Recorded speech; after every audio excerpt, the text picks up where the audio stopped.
I'm doing good, thank I'm you. sorry, I'm just on the run. Oh no, that's fine. And yet another very close friend passed yesterday. My friend's father, and it's like, oh my gosh. Wow. Several of my college friends lost their parents this year. Like several of my closest college friends, and then I lost Miss Flack and a couple of other close people. So it's like, oh my gosh. But well, we're gonna come on up. And we're already up. We're up. We're up. Well, hello, Dave. Hi. Good morning, y'all. Good morning, Dave. Hope you're doing well, Robert. Bernadette, like and share, like and share, like and share. Going to get right to it with you this morning in about 15 seconds. Like and share. We're talking about these Texas Democrats and the right to vote, voter access. There's a lot that's going on in five, four, three. Hey, everybody. Welcome, welcome, welcome to the Santita Jackson Show here on AM 950 Radio, the voice of progressive Minnesota. But we're also here on the Santita Jackson Show YouTube channel. Please like and share, like and subscribe, and then share the show. And then Santita Jackson and Friends, of course, on Facebook. Everyone, that's the only place where I can get new friends. Everyone's going to Santita Jackson. Please go to Santita Jackson and Friends and become my friend there, because they're pushing people off of Santita Jackson. If I confirm one person, they kick someone off because they have a limit on how many people you can have there. And of course, I'm on X at Santita J. So let's get to it. And we're going to work this out so we can get on Instagram. I'm Santita Jackson IG, but I've been told, we want to do something where we just use your first name. So we'll see. But everybody, please like and share, like and share, like and share. If you are on YouTube, like and subscribe. If you are on any other platform, like and share, and even like and share here. We saw the Texas Democrats go back to Texas. My mother said, you know what? They have made their point. They've made their point. They've started a national conversation. And she said, and that's a very, very important thing to do, because this is something we really have not been paying a lot of attention to in the 60th year of having the right to vote, the 60th year of the Voting Rights Act. We have not been paying attention to the rollbacks on the vote. And the vote means representation. And that's part of the reason that this is so important, because more and more people will receive less and less representation. That's really what this is about. And so, and and just losing access to having your voice heard.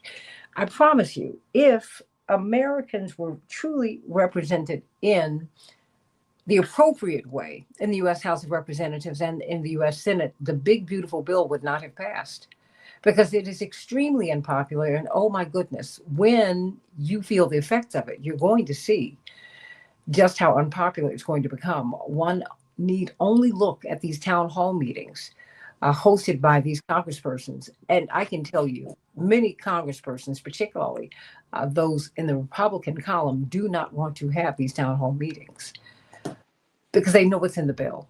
Mm-hmm. And many of them have done carve outs, that is, exceptions for their district as much as they can. But one district bleeds into the other. They're going to be in the store with people who cannot afford to buy bread and egg and milk and, please, meat. You can spend $100 without buying a chicken. Think about that now. Or cans of tuna or sardines. Think about that. So let's get right to it. And we're going to be talking with Texas State Representative Ron Reynolds in a couple of hours, and David Daley, who's been telling us we've already been gerrymandered out of power. And I'm not talking about Democrats per se, really. I'm talking about people who want to preserve Medicare and Medicaid and WIC and SNAP, who want relief on these student loans, who want an education system that truly educates people. We need to build schools, not tear them down. That's not being represented. So let's talk about it. As we begin, I know many of you might have seen a wonderful show, Caught in Providence. And Judge Frank Caprio is known as the compassionate judge. he would not find people or find a way for them to have real workarounds on $20 or $50 fine or a $100 fine, because he said, that's too hard for you. I mean, if people would say, I'll pay it, it's like, can you really? Really? And then he would hear their life stories. And then he'd share his and his family stories. And he never forgot his humble origins and the humble origins of his parents and foreparents. And he passed away from pancreatic cancer yesterday. And I have to tell you, he's one of the dearest men I've ever known. Compassionate judge, look him up. Caught in Providence.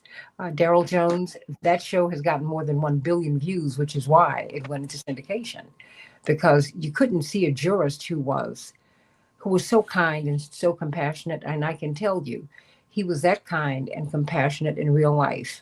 And I guess one of the great tributes to him is that his wife and children are that way, and his grandchildren.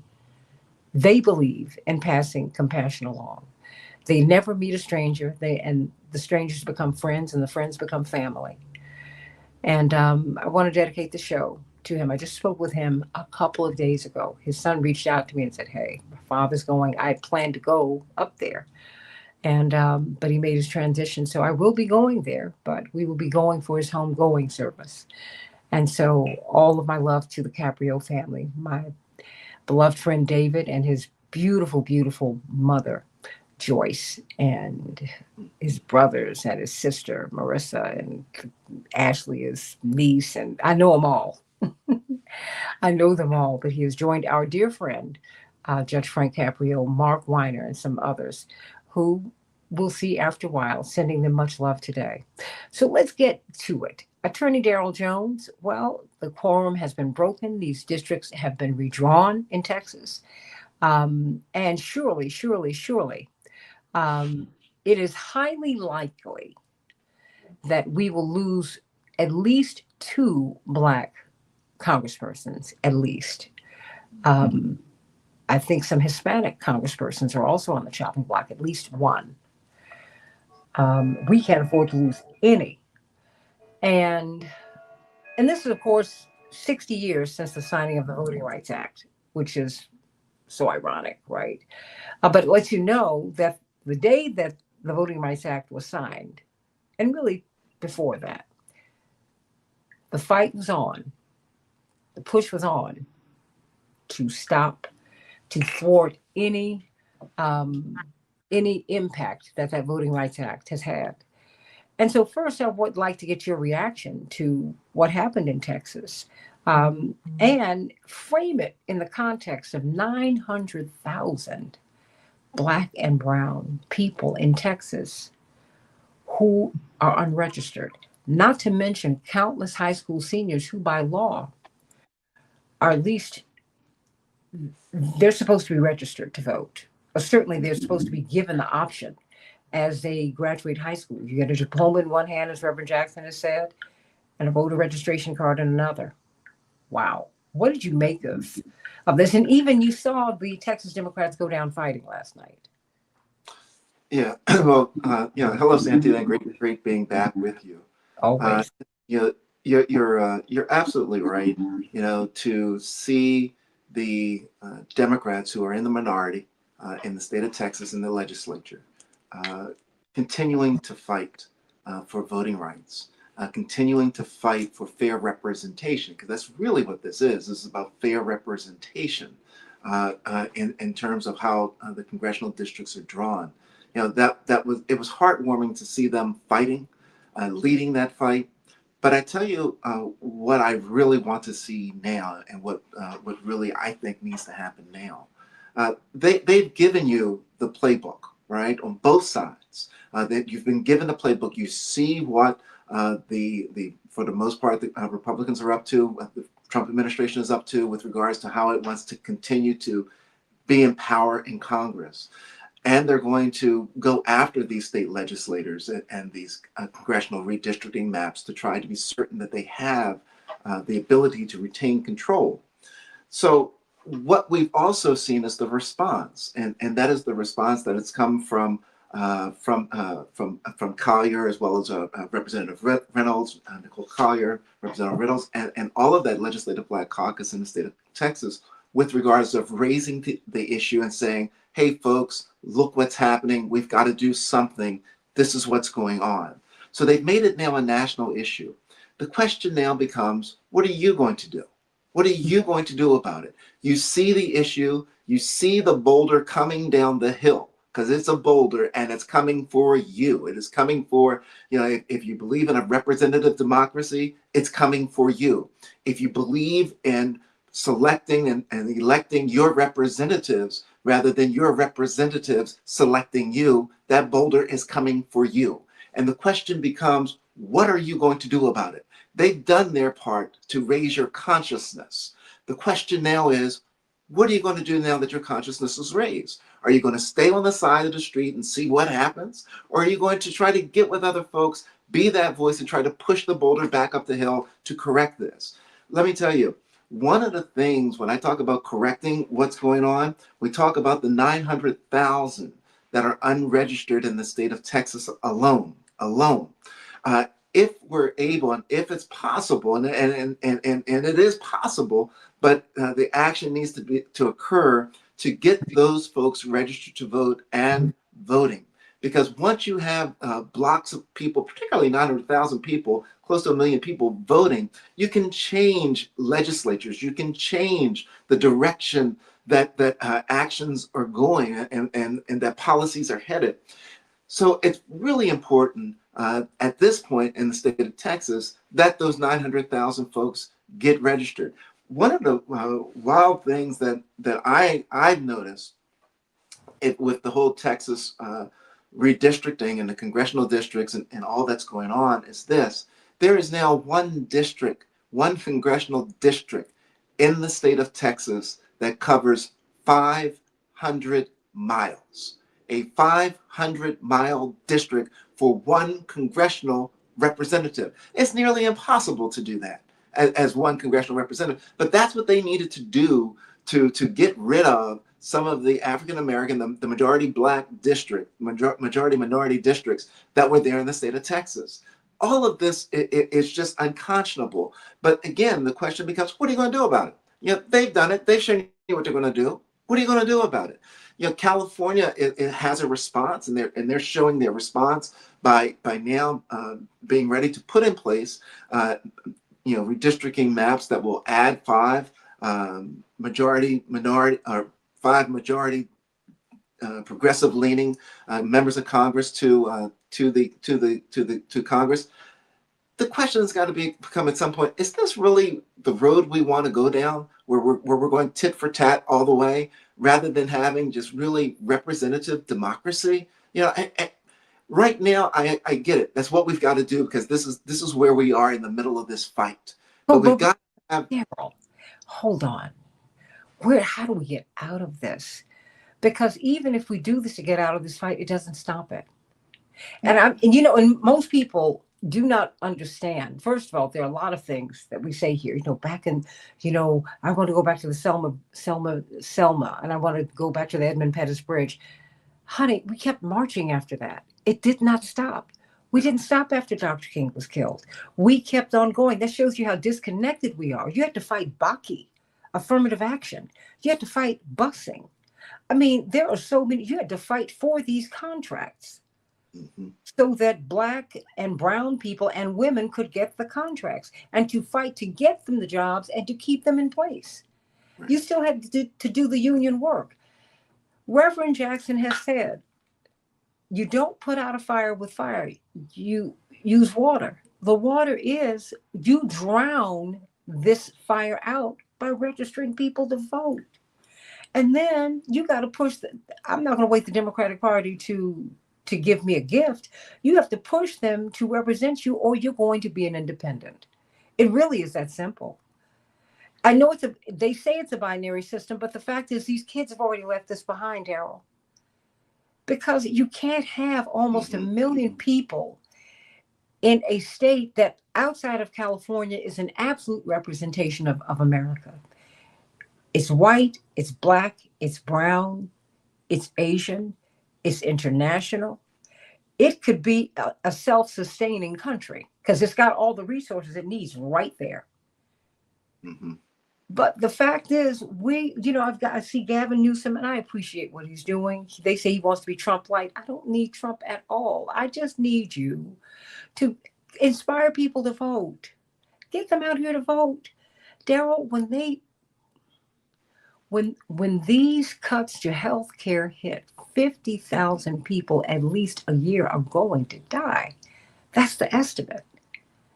I mean, so it's like, what can we say to these kids who look at us and say, "Don't talk to me about a party"? I promise you, that's what they're saying.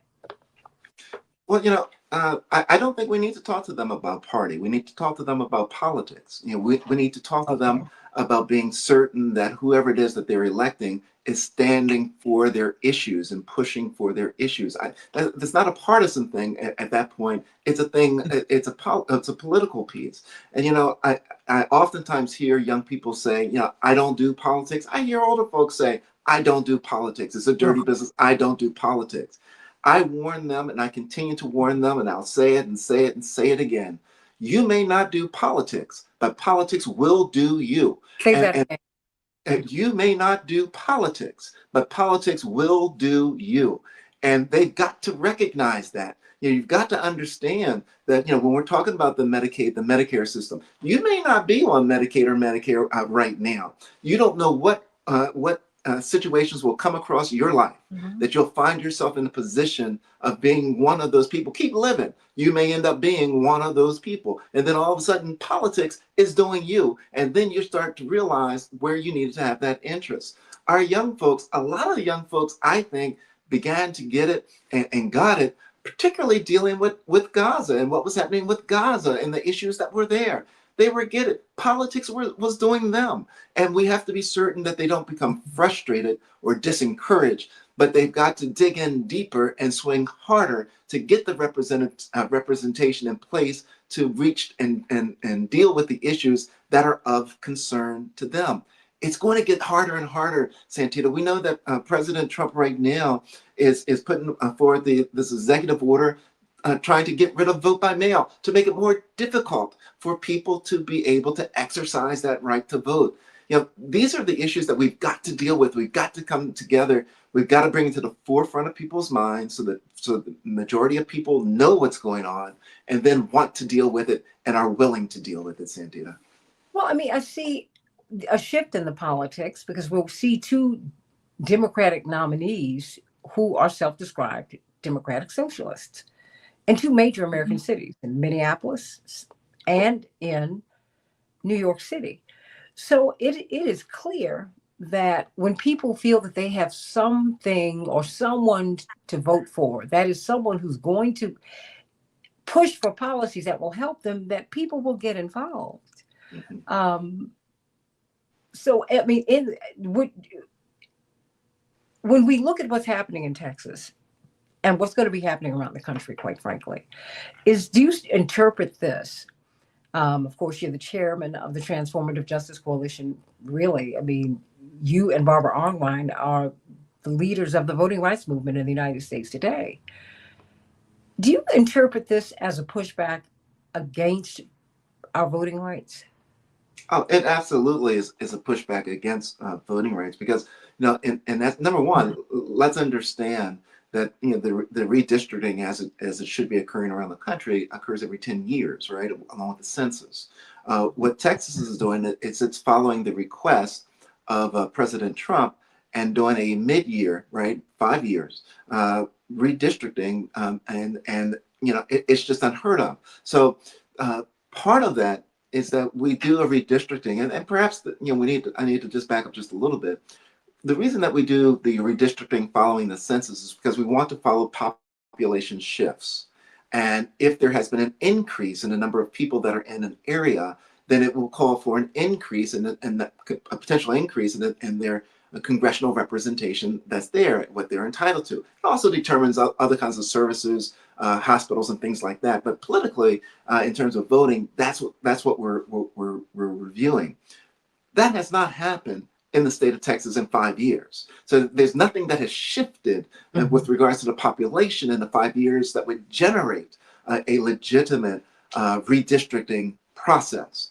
What potentially has the potential of shifting is the control of Congress in the 2026 election.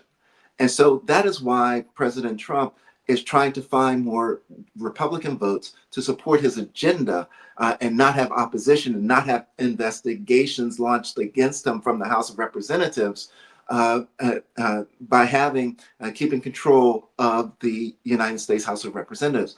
That's what this redistricting push is all about. And in doing the redistricting push, what ends up happening is that Black and brown voters that are being squeezed out, right, because they're no longer going to have as many Black and brown congressional members, their voices are going to be silenced. Their voices are going to be lessened. And the larger voice is going to be that of the larger white conservative body that's going to be taking over those congressional seats. So voters' voices are being silenced by being diluted because they're being added into districts where they will not have the voting power as a group, as a block, to vote in representatives that best suit their interests. How do you see this playing out just with for the midterms Hmm. and beyond? I mean, because midterms will be followed very rather quickly by 2028. Well, Where everybody is going to be running. Okay. yeah, I mean, what's happening now and what's going to continue to happen is that I believe you're going to see several states that are jumping into the water with regards to redistricting and changing their maps to try to add uh, additional and make it very partisan with regards to the representation and who gets in office and the better chance of their party getting into office. What's also going to happen, I think, down the road, particularly with Texas, is we're beginning to now see, and it now has been generated since the redistricting map is headed to the Senate and will be passed and going forward to the governor's desk. We're now going to see the lawsuits begin, and the lawsuits are going to be filed. And so we're going to see a process where things, I think, in the state of Texas, they're going to try to slow it down some and fight it in court some. I don't know that they're going to be successful with the courts, because this is the other scary part of this, is that in the federal court system, the US Supreme Court has already said that if it's redistricting based on partisanship, that the federal courts will not hear it. Let the legislative branch do what the legislative branch does, which means that the federal court is probably going to be closed down to the state of Texas with regards to try to challenging these maps. They can try to challenge it on racial grounds, but because that's still an open avenue to the courts right now. However, uh, the Republicans are going to be arguing this is partisan, this is not race. And that's part of the argument that we've already heard coming from them. So that's going to be a big piece of the next part of this fight in Texas and beyond. Do Americans have a right to have congressional maps drawn to reflect a population? I mean, the reason you've had several Black congresspersons elected from Chicago at one time is also because it's been the most segregated city in the country historically. So Blacks packed districts, and so they sent George Collins, Curtis Collins, Danny Davis, Robin Kelly, Jesse Jackson, Jonathan Jackson. I mean, Bobby Rush, but we can do Ralph Metcalf. These are people. I mean, these are folks who Oscar the Priest, because we populated these districts and the maps were drawn in such a way that these groups would be represented. And now you have that with the Hispanic population. Mhm. Um, you have that with white working class. Is that about to is do we have that right, or is that about to be wiped away? Well, what Or will what that no longer be practiced? Yeah, what Texas and several other states are showing you, we call it cracking and stacking, right? And and Mhm. and, and what it does is in the redistricting process, they will crack apart Black districts into separate districts to dilute their voting strength. or they will stack certain black districts together to make one voting district and to give more voting power, more access, more numbers to surrounding areas to increase their the voting power, typically of one party, whether it's Democrat or Republican. The one answer that's there that people are not really grabbing onto, or some are grabbing onto, and others really are pushing it aside, is something that's been going around called the Independent Commission. And there's an independent redistricting commission where they're not taking into consideration, partisanship. They're taking into consideration, the contiguousness of the area and the similarities of interests of the people that are there for the representatives that would be there to represent those people. That's precisely what you're making reference to, Santita, when you talk about the areas where they have a large black population and they want to elect their congressman or their congresswoman because they know that member will best represent the issues that are germane to that area. Well, that is what the goal should be.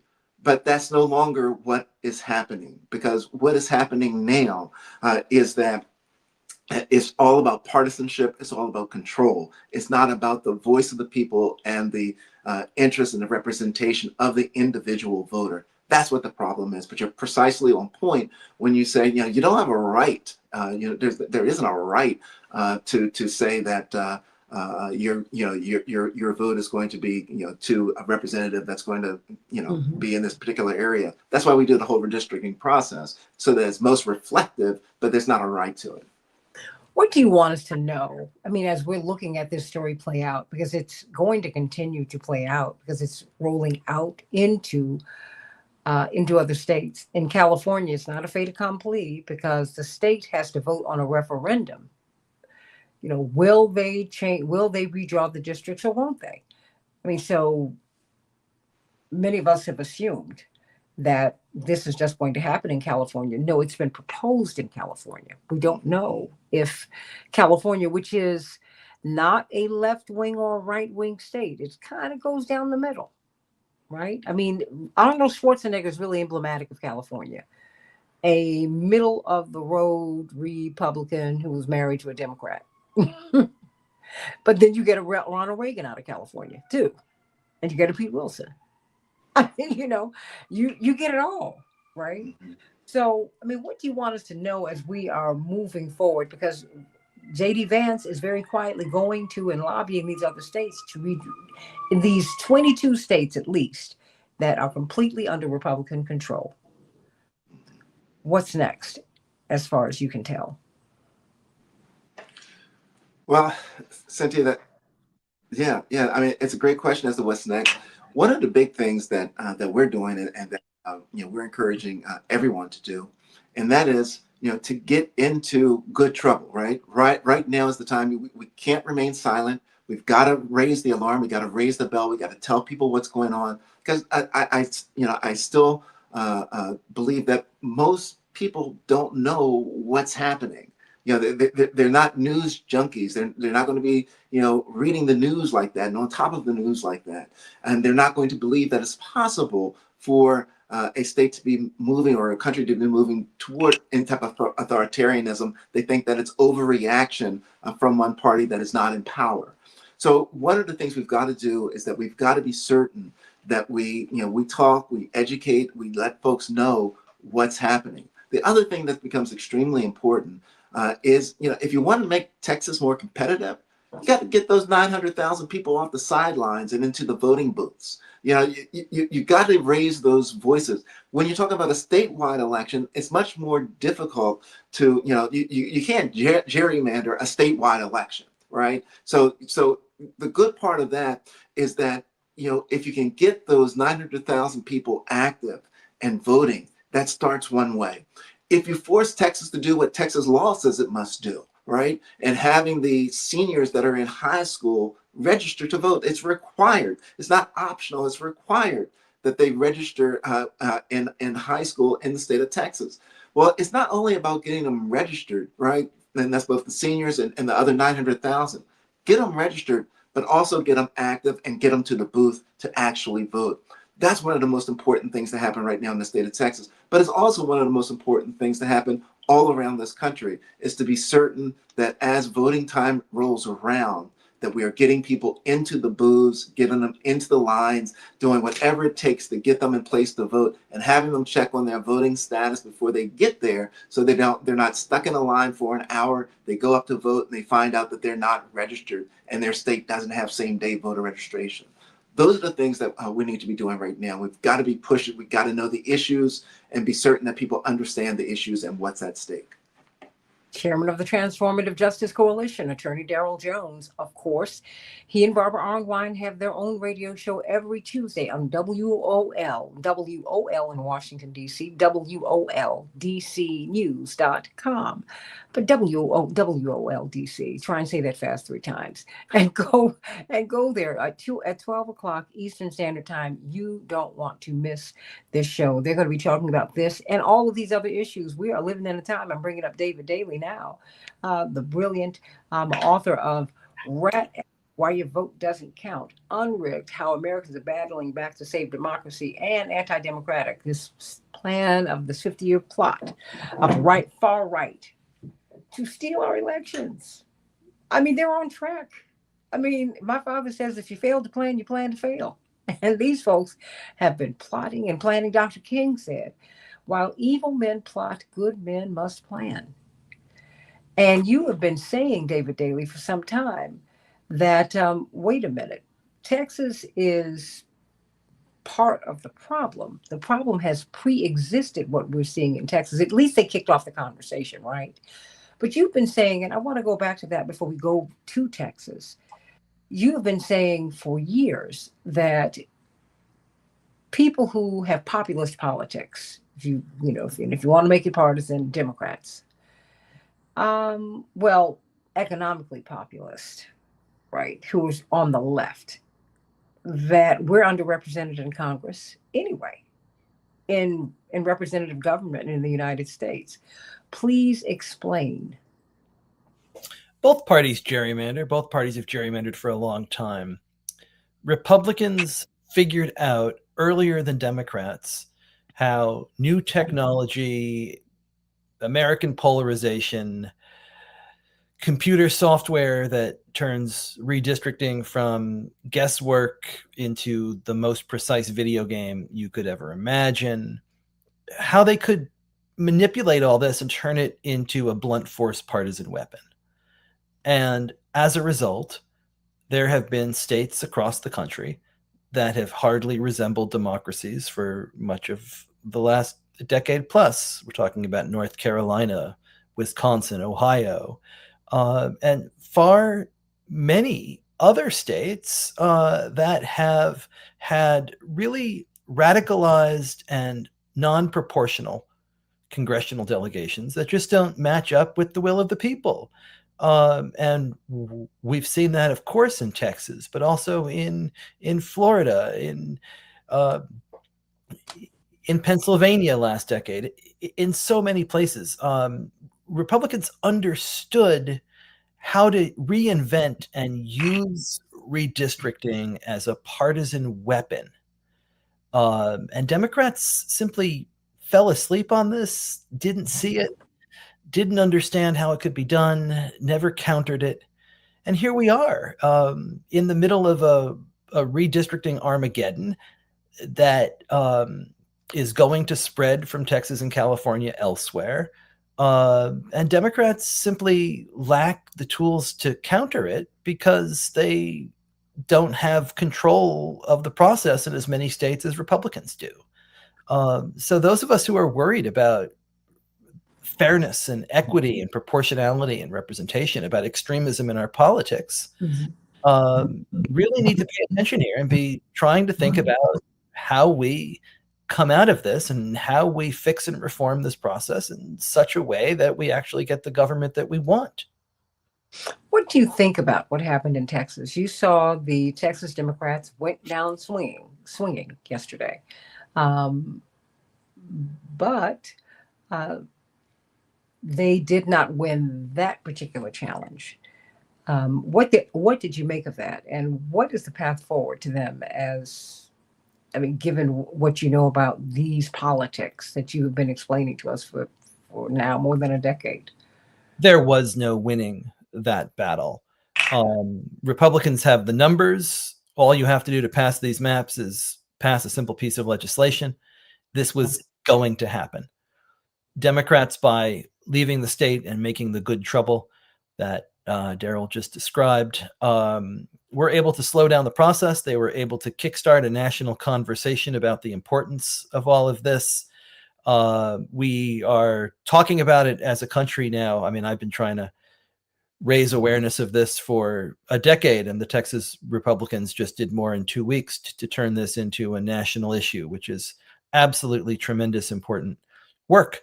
But they weren't going to stop it. And this new map is going to be highly consequential. The backdrop of this that's so important, right, is that we're heading into a midterm election in which the U.S. House is as close as it has been in decades. It's 219 Republicans, essentially 216 Democrats. There's a couple of vacancies right now, but those are blue seats. So Democrats only need to flip 3 seats to take the House, and usually the party that's out of power in the midterm election gains somewhere between a dozen and 20 seats. That is easier said than done when the other side decides that in the middle of the decade they're going to engage in a brazen power play to redraw these maps and award themselves an additional 5 seats before a single vote has been cast. And again, they're not going to stop in Texas. This is going to go to Ohio, Missouri, Indiana, and Florida next. If Republicans want to keep going, they can. They have additional targets in New Hampshire, Kansas, Kentucky. They can go to Tennessee, Georgia, North Carolina. This doesn't have to stop right here. Democrats just don't have any other states to go to.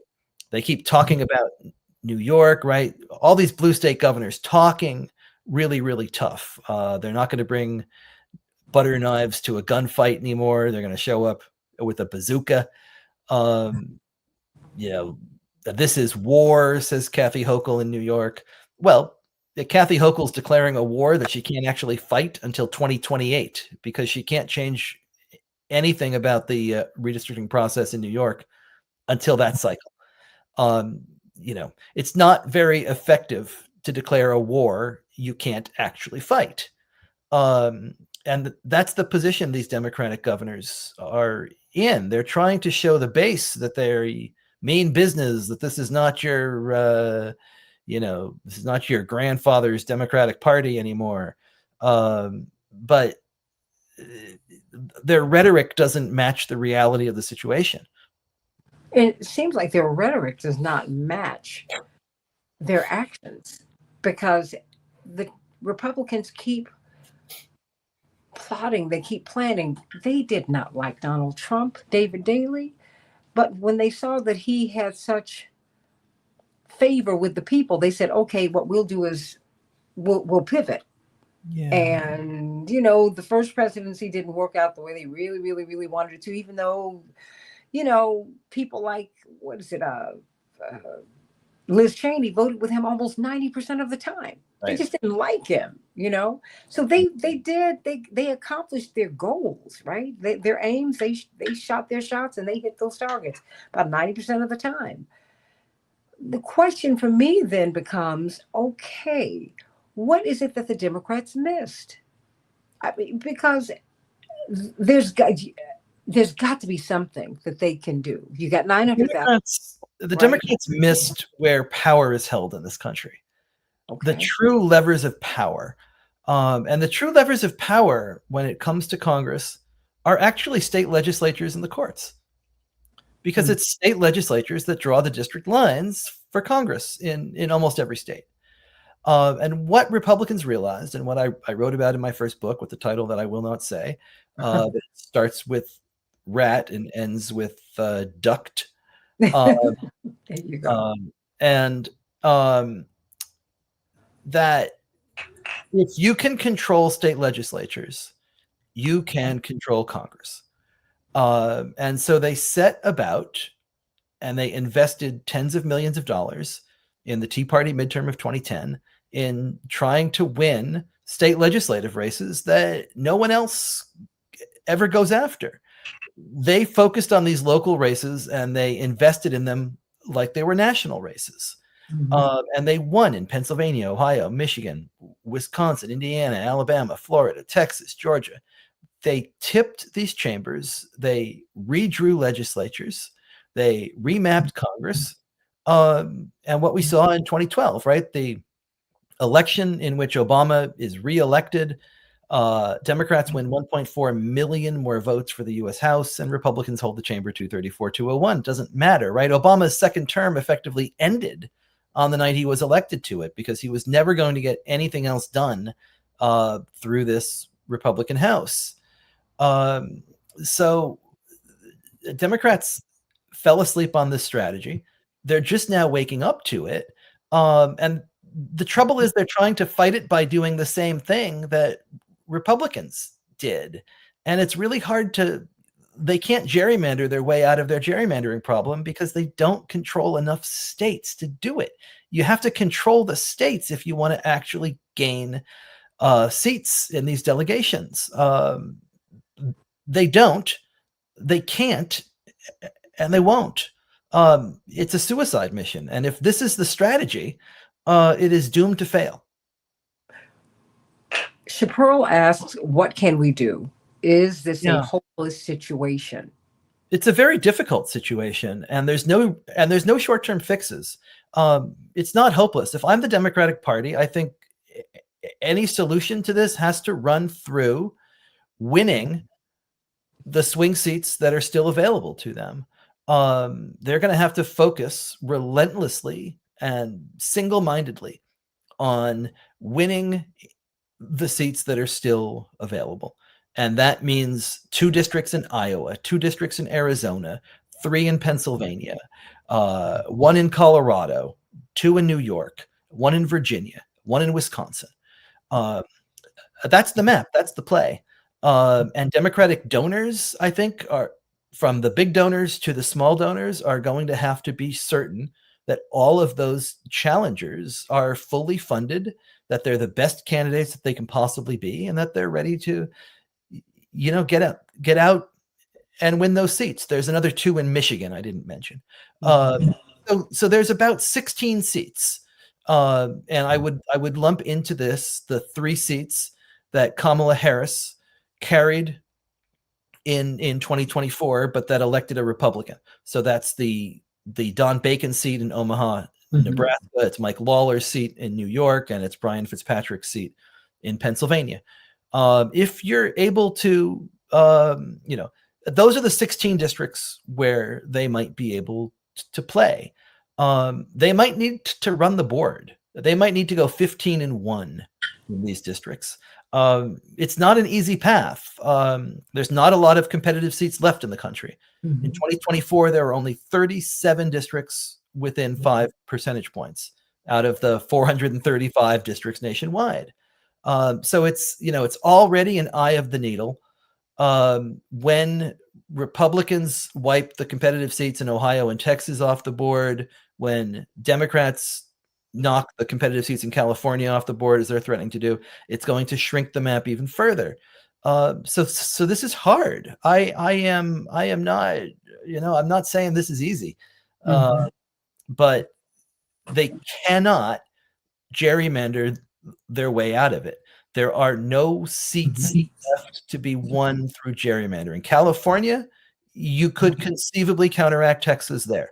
They have nowhere to go to counteract Ohio and Florida, Missouri and Indiana. And they have also nowhere to go if the Supreme Court does what we think it might do in the Calais case in this next term and put an end to the constitutionality of majority-minority districts across the South. If Republicans next year are able to wipe off seats held now by Black Democrats in South Carolina, Alabama, Mississippi, Georgia, Louisiana, that's another 5 or 6 seats. that are coming off the board, and these are important leaders, important communities that will also be voiceless. Could voter registration conceivably change that? And I'm looking at what the elections of these Democratic Socialists in Minnesota and New York might be harbingers of, a change in American politics. I mean, young people have already gone past the politics of old, if you will. They're not binary in their politics. They're more willing to try on these different labels because the shirt, the pants, the dress, they fit better. What do you make of that? Sure, voter registration could help. Let me say a couple things about that, though. The first is there's a big story in the New York Times this week about how voter registration among Democrats way down. So Democrats have a challenge there. They are not, as unpopular as Trump and his policies may be nationwide. This is not resonating to the benefit of Democratic voter registration yet. So whatever the party is doing there, not quite working. The other thing is that the problem with defeating gerrymandering through voter registration is is simply the way that gerrymandering works. Gerrymanders work by packing all of the Democratic voters into seats that they already win overwhelmingly. So if you increase Democratic voter registration, say in cities where most Democrats live, and these are districts that have already been gerrymandered, you're simply adding on to a district that Democrats already overwhelmingly win. So in Texas, right, they're going to draw a 30-8 Republican map. Republicans are going to take 30 of the 38 seats. And they're going to do this by packing Democrats into a handful of seats and then cracking and scattering them throughout the rest of them. If you try to win through voter registration in a seat in which you've already been packed into, it doesn't change any outcomes. We're talking with David Daley, the author of the book whose name we dare not call, but it was a New York Times bestseller, Red Effed. Why your vote doesn't count. You've got to read it. For it by name. Well, and then of course Unrigged and Anti-Democratic. Let's bridge these three books. Let's bridge the Obama win and Republicans saying, "Hey, you got it. You got the White House. Love it. The symbolism. Love you. Go, go, go. We're going to take the states. We're going to take both houses of Congress." They proceeded during the Obama presidency to win more than 1,000 seats. Democrats lost more than 1,000 seats. It's like we were so busy having the party, that we missed the point. And we missed where power is truly held. Help me. So I mean, you can hold the White House, right? I mean, Barack Obama had the White House 2012 to 2016, that second term. He wasn't actually able to do anything because Republicans gerrymandered their way into control by winning a bunch of state legislative races in super local places where Democrats didn't bother to show up and fight. That's simply the truth, right? I mean, Barack Obama carries Pennsylvania in 2012. But because of the way Republicans drew the lines, Republicans took 13 of the 18 congressional seats. Barack Obama carries Ohio. But because of the way Republicans drew the lines, they won 12 of 16 congressional seats. Obama won Michigan, but Republicans took 9 of 14 congressional seats. North Carolina, Florida. Obama carried Florida in 2012. Republicans took a huge percentage of the congressional seats. If you add up these purple swing states that went for Obama in 2012, Republicans won 64 of the 94 congressional seats in states Obama won. Say that one more time. No, I think because I want that to land What? Republicans won 64 of 94 congressional seats in swing states that Barack Obama carried statewide. Let's say that was even 48-48. Say that Obama splits those seats 48-48, that the states he takes, he wins even 50% of the congressional seats. A 234-201 Congress becomes a 219-216 Democratic Congress. It's just that simple. And yet, Democrats, that was not even on their minds. It wasn't even on their minds. Democrats didn't see it coming, didn't push back. And, when I wrote the book that will not be named, a guy who organized the Republican strategy told me he couldn't believe he never saw Democrats out in the field in any of these districts. Never saw them in the wait. And I just thought about this. The Reagan Revolution was huge. He was Trump of the 80s, right? I mean, he was huge. But Democrats were able to take the Senate back. The Rainbow did it. Reverend registering all of these voters. He's on paper. It has been documented that he has registered more voters than any American in the history of the Republic. And while he was registering people to vote in 83, 84, he kept registering people. He came out of his campaign registering people to vote, and coming out of the 84 campaign aiming at Congress, and particularly the U.S. Senate. And they were able to flip it. I mean, and Reagan, I cannot overstate how popular Reagan was. He was someone who you felt could not be touched. Oh, but we were able to flip the Senate. But you have to do the work, Dave Daly. Have to do the work. You have to show up. You have to win elections. And that's what Democrats have sort of forgotten how to do. They get really interested in the presidency. They're not as interested in these lower down ballot races that have outsized importance. And that's not even always the Senate and the Congress. Sometimes it's state legislature. Sometimes it's state Supreme Court. Sometimes it's state Secretary of State. These are extraordinarily important races. Republicans have understood longer than Democrats that these elections hold consequences. And if Democrats want to turn it around, it's going to have to start there. It's not going to be able to start at the White House. And, and by the way, this isn't getting any easier. I mean, just to leave on a cheery note, right? I mean, reapportionment is coming. We redistrict every 10 years after the census, but we also reapportion, which means states gain and lose congressional seats based on population changes. California is about to lose 4 seats. New York's about to lose 2 seats. Michigan's going to lose a seat. Maybe Pennsylvania, maybe Rhode Island, maybe Minnesota. These seats are going to the Sun Belt. They're going to Texas. They're going to Arizona. They're going to Georgia. They're going to North Carolina. They're going to Florida. Electoral college votes are attached to each of these as well, right? So the Democratic path to power has to reckon with what's coming down the road. They're going to have to win in more places. The strategy that would have gotten Harrison to the White House in 2024, you win the blue states, you hold the blue wall, and you win the Nebraska Oasis Blue Dot District, you get to 270.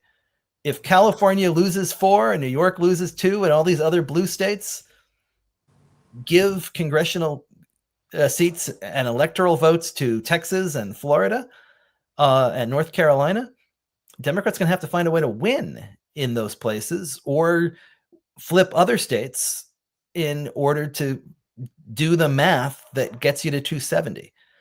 So there's significant challenges here. A lot of them are math, and they can only be conquered by expanding the map, going to places where their brand is a little toxic right now, talking to voters, persuading voters, bringing them along. Is there anything you'd like to say as we continue to watch this play out? Because now, as they continue to work in Texas, now we're looking at a referendum in California? David Daley. Yes, and I have to jump in just a sec, but Mhm. they're looking at a referendum in California that, I think that's a difficult. I think that's difficult. Democrats have been telling voters for a long time that gerrymandering is bad, and now they're going to be asking them to have permission not only to gerrymander, but to gerrymander the other side into oblivion in California, to draw a 48 Democrat, 4 Republican map. I think it's a tough sell, but if Democrats can't sell that, then that's 5 additional seats that they're going to have to find and flip someplace else. This is a difficult road. This is an existential. It's an existential moment. And let's start with getting people registered to vote. There we go. Thanks for David having Daley, me. sending you so much love. Everybody think about it. You know what? It's not impossible. I hear you, Chaparral. What did you say? 15-1. Whew. We're not doomed. We are being compelled to do the work. That's really what this is about. We have to do the work. You have to get people registered to vote. And you have to give them candidates for whom they want to vote. These young people, independents, Americans are showing you at these town hall meetings that the status quo is not working for them. You saw J.D. Vance go into the post office, which is the post office in Washington it's the Amtrak station. It's near the bus station. It's a mall. You've got shops in there. You've got restaurants. I mean, it's just it's a real center, a hub of Washington, D.C. life. As Vice President Vance was going through, people were booing him and heckling him. And that's prompted Stephen Miller to go off on this rant. That having been said, people are restless and they seek relief. My father said that at his Democratic Convention speech, July 17, 1984. That is still true. People are looking at not getting the health care that they need. It will addle them in terms of their health. And in many instances, it will cost people their lives. People are not going to have enough to eat. People who want to go to school won't be able to afford to go. They're closing high schools. We are closing high schools. We're closing grammar schools. We are limiting people's access to Head Start. That is not how you grow a nation. I was talking with my brother, Congressman Jonathan Jackson, who just came back from Namibia and Zambia and other African nations yesterday. And people are building schools. They're building roads. They're building their countries. And it's like we're watching ours torn down by people who are greedy, who are taking everything, their greeds are taken away from everyone else's needs. But you can vote about it. People are not going to give you your freedom. And people are not going to give you the life that you deserve. You have to seize it. So get registered. Let's vote. We're going to be talking with Ron Reynolds, Texas State Representative Ron Reynolds, at 1 o'clock Central Standard Time today to ask him just what happened in Texas and where he believes we should go from here. And you're right, Chaparral, they need to talk to David Daley. I've told them that. I'm like, you all, there are people out here who have the information. You need to be talking to them.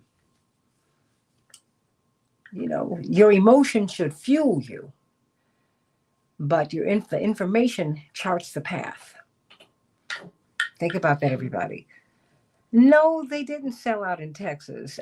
They really, TC, they made the point, and now we have just been laying out for you the past hour what needs to happen. You got to register people to vote, and you have to get active, and you have to start running candidates for office that people want to vote for, that the people want to vote for. You have to go to these town hall meetings. I don't care if the representative is a Republican or a Democrat, they represent you. You have to start emailing. You have to start showing up at local, county, state, and federal offices of your elected officials and in these buildings. You have to show up.